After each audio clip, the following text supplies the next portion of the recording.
ಇವತ್ತು ನಾನು ತಂದಿರೋ recipe onion samosa ಹೇಗೆ ಮಾಡೋದು ಅಂತ ನೋಡೋಣ. ಮೊದಲನೇದಾಗಿ ಮೈದಾ ಹಿಟ್ಟಿಗೆ ಸ್ವಲ್ಪ ನೀರು, ಕಸ್ತೂರಿ ಮೇಥಿ, ರುಚಿಗೆ ತಕ್ಕಷ್ಟು ಉಪ್ಪು ಮತ್ತು ಜೀರಿಗೆ ಹಾಕಿ ನೀಟಾಗಿ ಮಿಕ್ಸ್ ಮಾಡ್ಕೊಳ್ಳೋಣ. ಅದು ಯಾವ ಥರ ಮಿಕ್ಸ್ ಆಗಬೇಕು ಅಂತಂದರೆ ಚಪಾತಿ ಒತ್ತುತ್ತೀವಲ್ಲ ಆ ಪ್ರಮಾಣದಲ್ಲಿ ಮಿಕ್ಸ್ ಆಗಬೇಕು.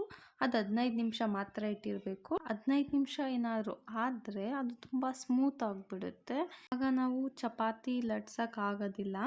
15 ನಿಮಿಷದಲ್ಲಿ ನಾವು ಒಂದು ಪಾತ್ರೆಗೆ ಆಯಿಲ್ ಹಾಕಿ ಈರುಳ್ಳಿನ ನೀಟಾಗಿ ಫ್ರೈ ಮಾಡ್ಕೊಳ್ಳೋಣ. ಅದು ಫ್ರೈ ಆದಮೇಲೆ ಸ್ವಲ್ಪ ಅರಿಶಿನ, ಖಾರದ ಪುಡಿ ಮತ್ತು ಧನಿಯಾ ಪುಡಿ ಹಾಕಿ ನೀಟಾಗಿ ಮಿಕ್ಸ್ ಮಾಡ್ಕೊಳ್ಳೋಣ. ಅದನ್ನು ಸ್ವಲ್ಪ ಫ್ರೈ ಮಾಡಿಕೊಂಡು ಒಂದು ಬಾಣಲೆಯಲ್ಲಿ ಎಣ್ಣೆ ಹಾಕ್ಕೊಳ್ಳೋಣ. ಎಣ್ಣೆ ಕಾಯೋ ತನಕ ನಾವು ಚಪಾತಿ ಲಟ್ಟಿಸ್ಕೊಳ್ಳೋಣ. ಚಪಾತಿನ ರೌಂಡ್ ಶೇಪಲ್ಲಿ ಲಟ್ಟಿಸ್ಕೊಂಡು ಅದನ್ನು 2 ಪಾರ್ಟಿಷನ್ ಆಗಿ ಮಾಡ್ಕೊಳ್ಳೋಣ. ನಾನಿಲ್ಲಿ ನೈಫ್ ಬಳಸಿದ್ದೀನಿ ಅದನ್ನು ಕಟ್ ಮಾಡ್ಕೊಳ್ಳೋಕ್ಕೆ.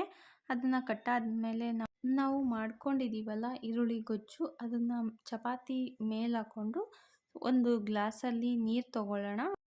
ಚಪಾತಿ ಅಂಟೋಕ್ಕೆ ನಾವು ನೀರನ್ನು ಬಳಸಬೇಕು. ಸೊ ಕಾರ್ನರೆಲ್ಲ ನೀರು ಹಾಕ್ಕೊಂಡು ಅದನ್ನು ನೀಟಾಗಿ ಪ್ರೆಸ್ ಮಾಡ್ಕೊಳ್ಳೋಣ. ಅದು ನೀಟಾಗಿ ಅಂಟ್ಕೋಬೇಕು. ಆ ಥರ ನಾವು ನೀಟಾಗಿ ಪ್ರೆಸ್ ಮಾಡಿಕೊಂಡು ಇವಾಗ ನಾವು ಎಣ್ಣೆಗೆ ಹಾಕೋಣ.